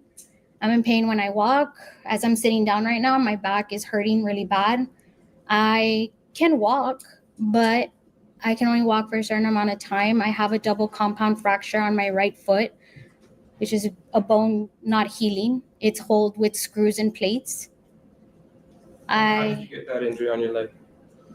When Billy shot me and when I crashed, I came to find out that I broke my foot when I crashed.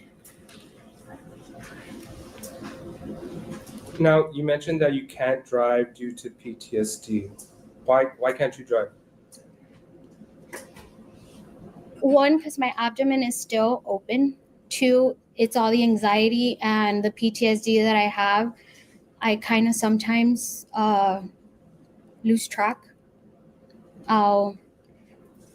Certain things, loud noises, bangs, honking, or if I see another vehicle and I feel like they're going to hit me, I start panicking and I just freeze. I don't do anything. Did you have PTSD prior to the date of June 1st, 2024? No. Prior to June 1st, I lived a very freely, carefree life. I really never believed anything bad would happen. Do you want to be normal? I would like to. I would not like to feel like I'm crawling on my skin all the time. The anxiety that I have it's not a body experience. I don't have control over myself. I don't have control on the way I can feel. And it absolutely feels horrible due to the fact that I never had to feel this before. Never had to feel it. I never had to feel having to look over my shoulder all the time. Why do you feel like you have to look over your shoulder all the time? Because I don't trust anybody. I don't trust nobody that's around me all the time. And why is that? Because I trusted somebody and I trusted that they would not do something like this, and they ended up doing it. And the one person that stated that they loved me ended up being the one to do this. And who was that? Billy. Well, people aren't supposed to shoot you. Yeah. You mentioned that Billy may have had a problem with alcohol. Is that right? Yes. Okay. Do you think that all the abuse that you gave him might have led to that? No, he was already. Did he get treatment for it? That I'm aware of, he did go and get some treatment for it. I know there was an incident where you might have a habit. I don't know, but did you ever get treatment? No. No. Okay. That's all I have, Judge.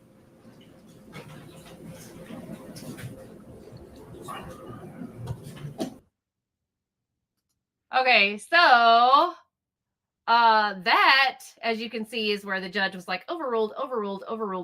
So he overruled everything, and the defense was allowed to just berate her on the stand. The part where he was like, so you just walked on in here and you looked fine. So can't you type? Can't you do this? Can't you do that? I'm like, dude, you get shot 5 times and see how you like it. She spent a year in the hospital.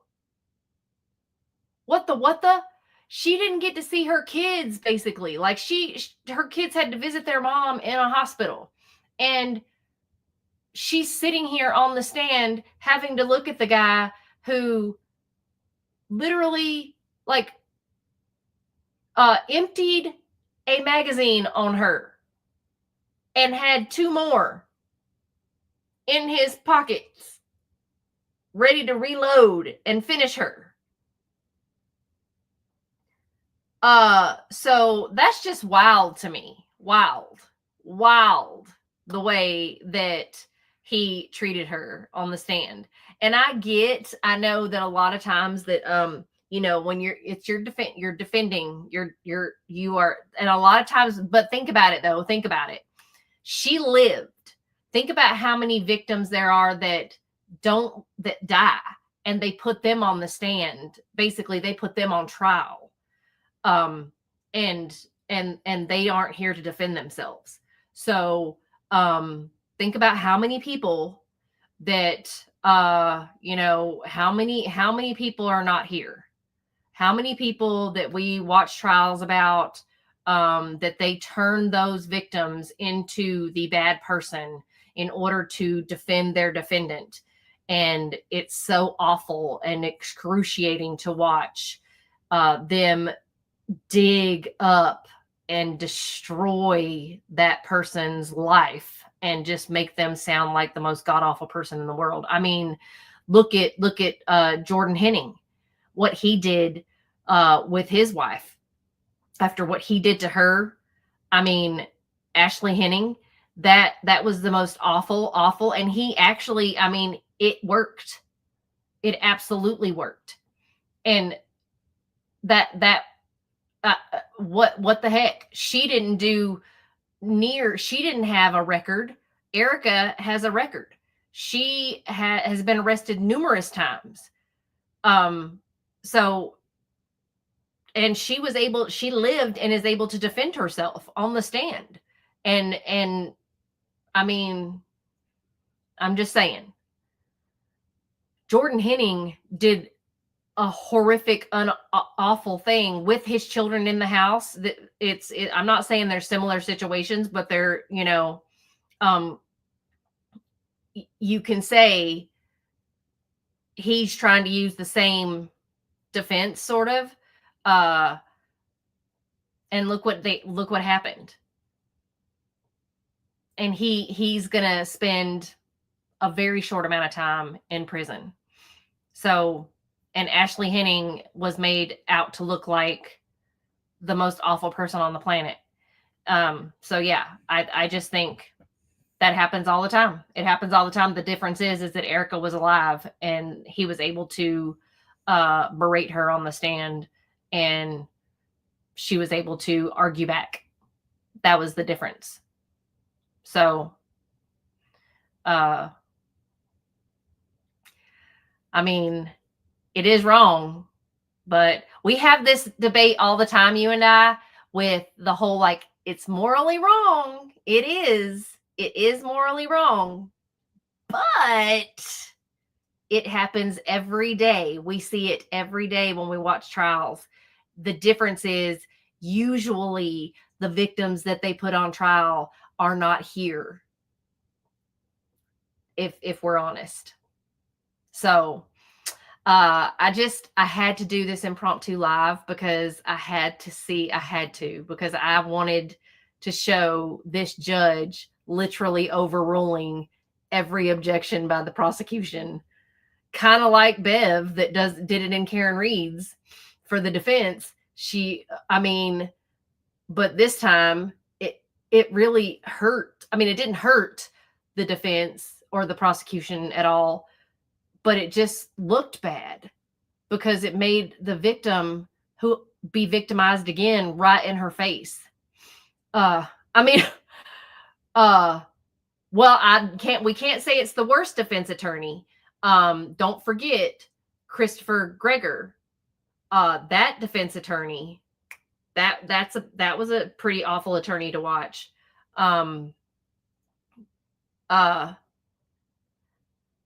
So let's not forget that one. But yeah, this one, it was just wild. I just couldn't contain myself watching this. So I knew I wasn't going to get a lot of people on here, but I was not many people were watching this trial in the first place. But I'm glad you joined. So I hope that people will go back and watch this and check it out and just see Laredo law and how it works, because whoa. And just check out this just rebellious courtroom, because this is just wild. And I really am interested. And wow, how snazzy the prosecution is dressed. Yeah. And how many prosecutors does it take to get this going? And apparently they needed more because they didn't get what they wanted. 50 years, I guess, because he didn't actually kill her. I don't know. Maybe because he bumfundled that whole magazine portion. I don't know. I really want to know who the families are, because the families seem to have connections the way they insinuated in the trial. If you go back and speed through some of that testimony, but they seem to have connections. I don't know who they're connected to, but they all name dropped in their arrest and all of that shenanigans. So we'll see. But anyway, the Delgados and the Torreses. I think so. I think the prosecution should be very happy they got the 50 with the jury, because I really think that the judge, with all the name dropping going on, and I want to keep an eye on it. I'm going to listen out for this, because I feel like we hear it happen all the time where people get their sentences reduced. So I wonder, I just am curious. I'm going to keep an eye on his name and just see if he gets a reduced sentence for whatever reason. Because, we have that happen in cases all the time. And also, just on a side note, if you haven't heard, Shonda Vander Ark was denied her new trial. Go figure. She did motion for a new trial because she claimed that she was insane. Also, Sarah Boone, her 11th attorney, has quit. Go figure. So she has lost her appeal, I believe, or lost her opportunity for her appeal. Taylor Shabiznes, she's cuckoo for Cocoa Puffs. Please tell me that you listened to her interview, because holy moly, boy, that interview was cuckoo for Cocoa Puffs crazy. So yes, lots going on with the psycho cuckoo women. But yes, Sarah Boone lost her 11th attorney.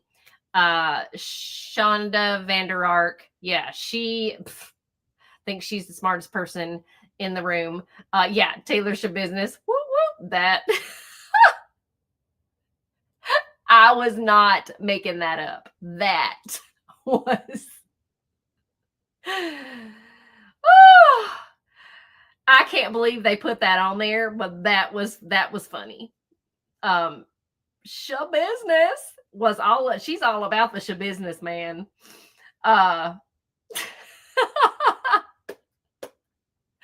Yeah. So, yeah.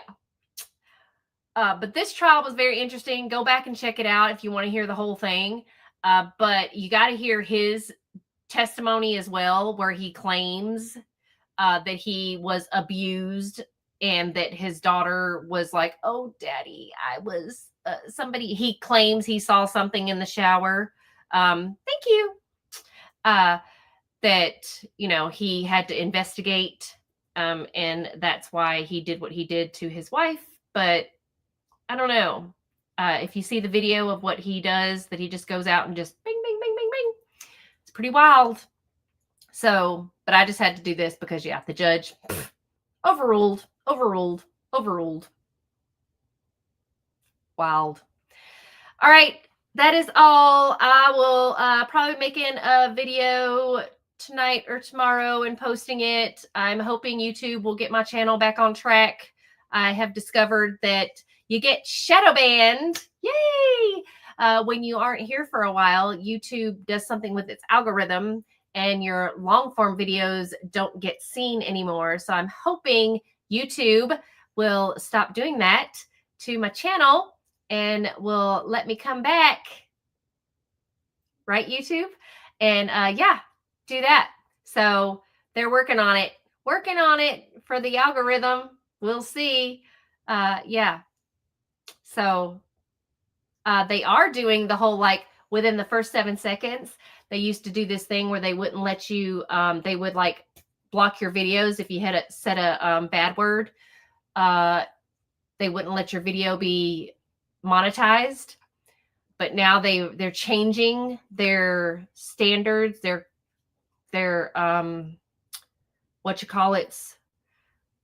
community guidelines. They're changing their community guidelines because I guess people have complained a lot. I don't know who those people are, you know, how theys and the thems and the those and the whatevers have been saying things. But I wish that they would listen to the community as far as the algorithm and just let everybody just have a fair shot on YouTube instead of having so many strikes and, you know, whatnots on here. Because when I was gone for being sick and in the hospital, my channel kind of got shut down. So anyhow, now I'm starting from scratch, basically. I have subscribers. I just, like, my videos aren't getting watched because, I went from hundreds and thousands of views to no views on my long forms because YouTube doesn't push your videos out anymore once you don't do videos for a while. So apparently you got to keep doing vidges. But like working for a living and being in the hospital and stuff, like, oh, you can't do that. But since YouTube doesn't pay, yeah, that's kind of a thing too. So I don't know, but anyhow, anyway, dang, you know what I gotta go get? Get down, boo boo. Get down. Oh! Hold on, I gotta go get my Lumi.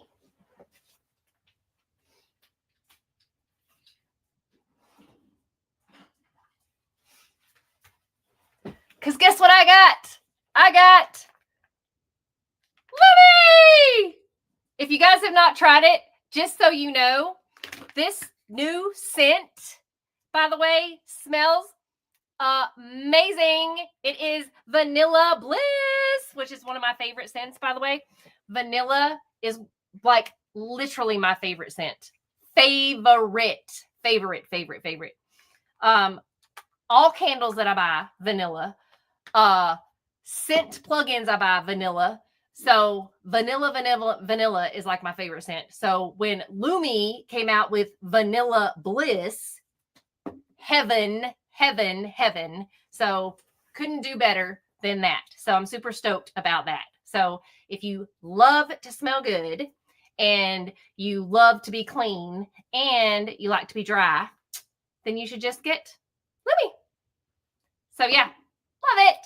All right, you guys, thank you so much for tuning in. I greatly appreciate it. If you love trials and you love true crime and you want to check out some more videos, I have hundreds of them on my channel. So please check them out. Follow, subscribe, like, share, and please leave comments. And I will see you guys in the next video. Thank you so much for popping in, and I'll see you later. Bye.